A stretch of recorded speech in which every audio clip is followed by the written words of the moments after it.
Hey everybody, this is the Sliders Review, and since it's Women's History Month, I'm here today to talk to you about X-Men Evolution Season 2 Episode 13, Walk on the Wild Side. This is a very interesting and unique episode. It's all about female empowerment and being fed up with being a damsel in distress and wanting to prove that a woman or a female can do anything a male can do. This episode is very early 2000s with the montage and the music, the song and everything, and even some of the clothes and the new outfits that they wear. So what exactly is this episode about? Well, it has to do with the females of the X-Men being tired of the males, mostly that of Jean. Jean is just fed up with Scott. And so because of that, things get out of hand where she's tired of him always bragging about, here comes the man, have to save the girls, and, you're the damsel in distress. And it's really insulting to her, and it really is, because a lot of men do that and stuff like that, and a lot of boys as well. And they have to understand that, a woman can be bad on their own. A woman can, do anything a man can do. We are all equals in this world. And so a lot of males don't, feel that way, which is why we'll probably never ever see a female president and stuff. And so because of that, when an incident happens, she decides to form her own group, and it's dubbed by the news media the Bayville Sirens, because in this fictional universe, the X-Men are in New York, but it's called Bayville and stuff. And so when they decide to do their superhero female group, femme fatale type thing, they dress in these leather clad outfits with shades and their hair slicked back, and it's really interesting. It's really interesting, this episode and stuff. And it's kind of none of the guys intervene when they really do this stuff, but they still keep a watchful eye. But you never hear the professor or Logan talking about, why are y'all doing this? Y'all are X-Men. There's no point in doing this. It's very much a teen rebellious male versus female type episode.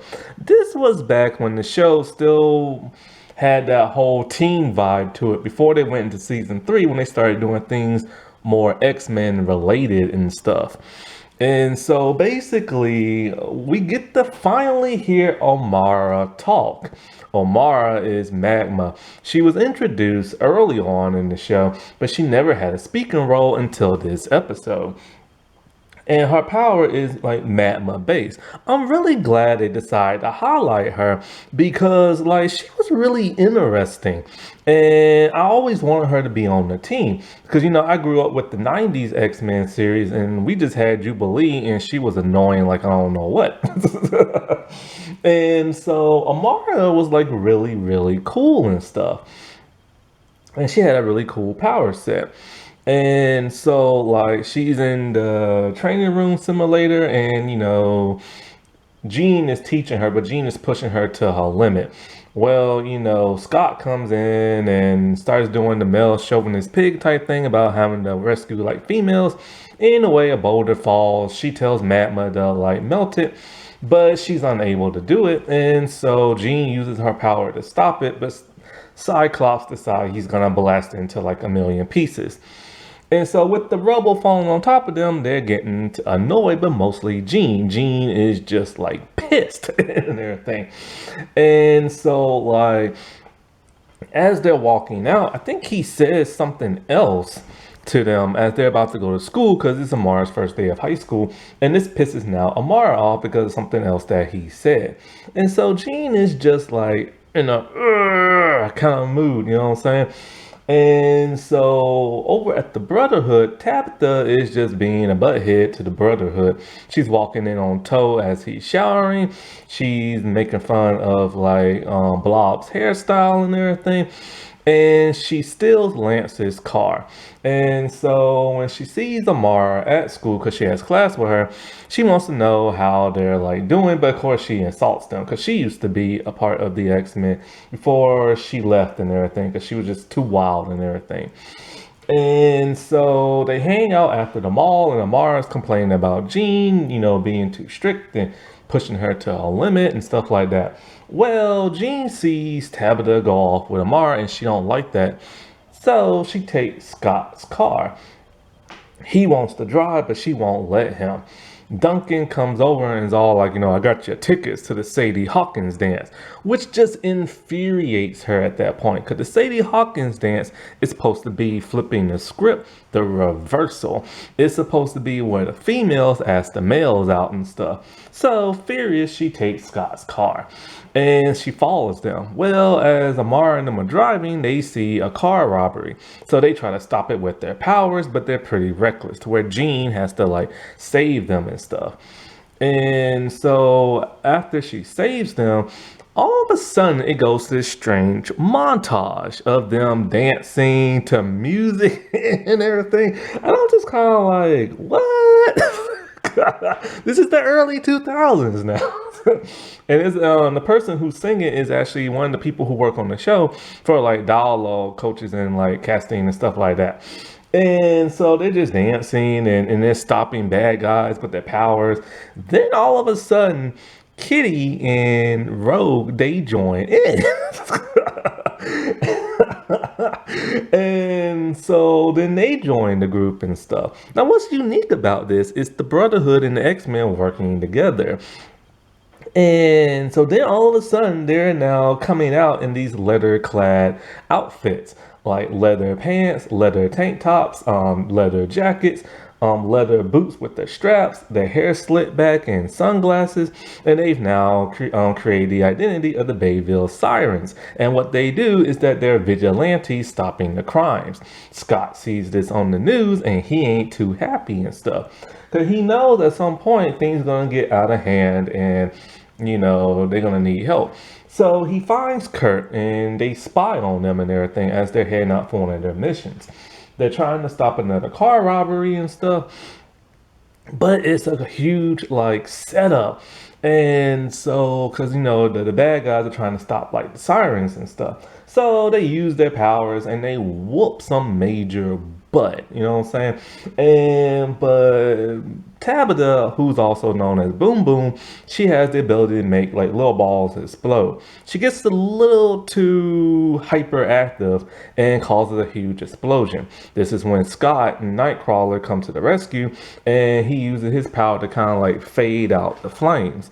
After they stop the bad guys and everything, the cops show up and they like bolt after that. So, but then they cop on one female cop and she tells them what you're doing is dangerous, and at some point in time somebody can get hurt. And so because of that, they give up their vigilante ways. And then the cop turns out to be Mystique in disguise. So it ends with like Scott appreciating Jean for who she is and being female and knowing she can do things on her own. So as they're washing dishes together. Now, although this episode was very, very, very cool, in some ways it almost like they went back on the message of female empowerment. The whole message is that a woman can do anything a man can, and like how it was back in the war days when females had to go to work, and that would help led to this huge revolution of women and more voting rights and more independence and them being able to go into the workforce and stuff like that. And so the whole message about female empowerment, and they shown that they can handle like any given situation. But it only goes awry when Boom Boom goes like nuts in the head. And so because of that, and they're with like people who set them up, now all of a sudden they made them look like weak females and stuff. And to the point where they're all like, this is too dangerous for you and you need to stay in your lane and blah, blah, blah, and stuff like that. However, the writers seem to forget that they're X-Men. They're vigilantes, like, period. They go out and they fight major bad guys with powers and mutant hate group humans and stuff like that in the military and all this other stuff. And a godlike being in Apocalypse who's the first mutant. So it's like what they're doing when stopping these car robberies is just like like training wheels compared to that of the other stuff they have to fight. So I don't understand the messaging right there, because they can get set up at any given day with any other group that they have to fight, especially those with superpowers. So I think they lost the messaging towards the end, just so the girls can stop being vigilantes and go back to being the X-Men and the Brotherhood and stuff. And so I never understood that, to be completely honest with you. It's like, I don't understand the ending to it when they're all like, this is too dangerous for you and blah blah blah because you're females. But wasn't the whole point of that's why they joined and formed that group? And like I said before, they do the same things but big time when they're X-Men and stuff. So I don't understand how they went back on the message they were trying to give. Because all that's saying is, oh, you're female and this is too dangerous, so stay in your lane and everything. And then, of course, they had Scott and Nightcrawler save them once again towards the end when they had to fan out the flames and stuff. Jean could have easily done that herself, because she has like the power to move things. And I just don't understand. I just think they really dropped the ball towards the end of the messaging and stuff. Happy Women's History Month, everybody. All right, I'll talk to you later. Bye.